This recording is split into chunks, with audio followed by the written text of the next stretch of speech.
Hello दोस्तों, ऐसा चंदा इंस्टीट्यूट यूट्यूब चैनल पर आपका हार्दिक स्वागत है।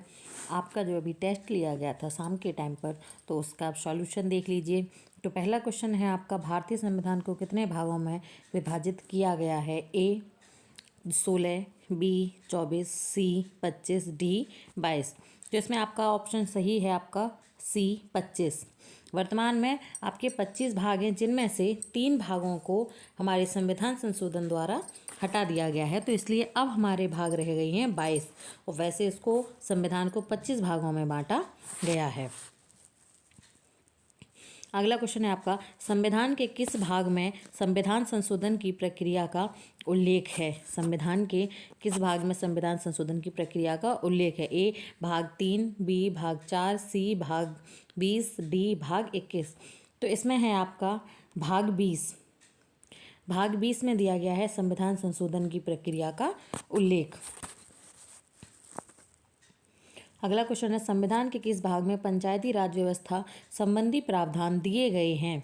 भाग 9, भाग 6, भाग 3 और भाग 4 का ए। तो इसमें आपका ऑप्शन सही है, भाग 9। पंचायती राज व्यवस्था के बारे में संपूर्ण जानकारी भाग 9 में दी गई है। अगला क्वेश्चन है, संविधान के किस भाग में अस्थायी संक्रमणकालीन और विशेष उपबंधों का प्रावधान है? तो इसमें आपका ऑप्शन है भाग 18, भाग 19, भाग 21 और भाग 22। तो इसमें आपका ऑप्शन सी सही है, भाग 21। अगला क्वेश्चन है आपका, संविधान के किस भाग में तीनों सोपानों में पंचायतें बनाने की परिकल्पना दी गई है? इसमें आपका ऑप्शन, पंचायतों से रिलेटेड कोई भी ये भाग बताती है तो वो किस में है? भाग 9 में। ठीक है। अगला क्वेश्चन है आपका, भारतीय संविधान के किस भाग में नगर पालिकाओं से संबंधित प्रावधान है?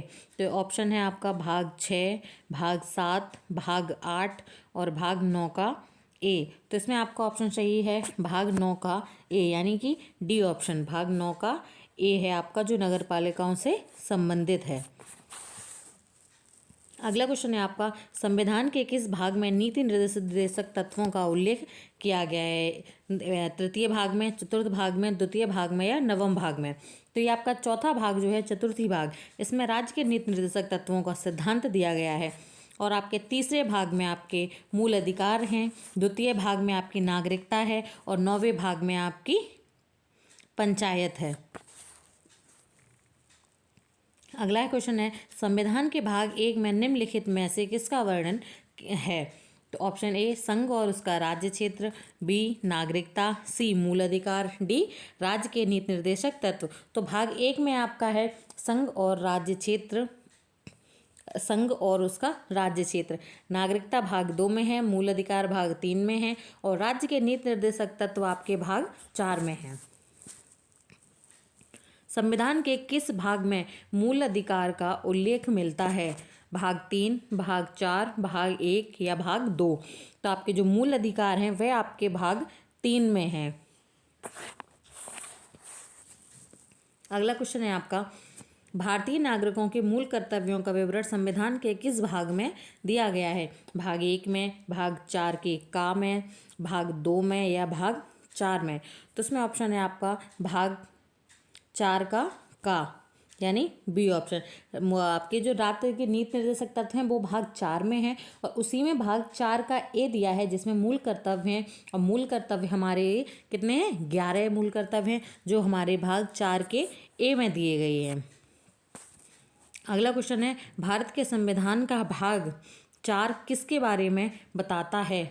मूलभूत अधिकार, नागरिकता, राज्य के नीति निर्देशक तत्व या मूलभूत कर्तव्य?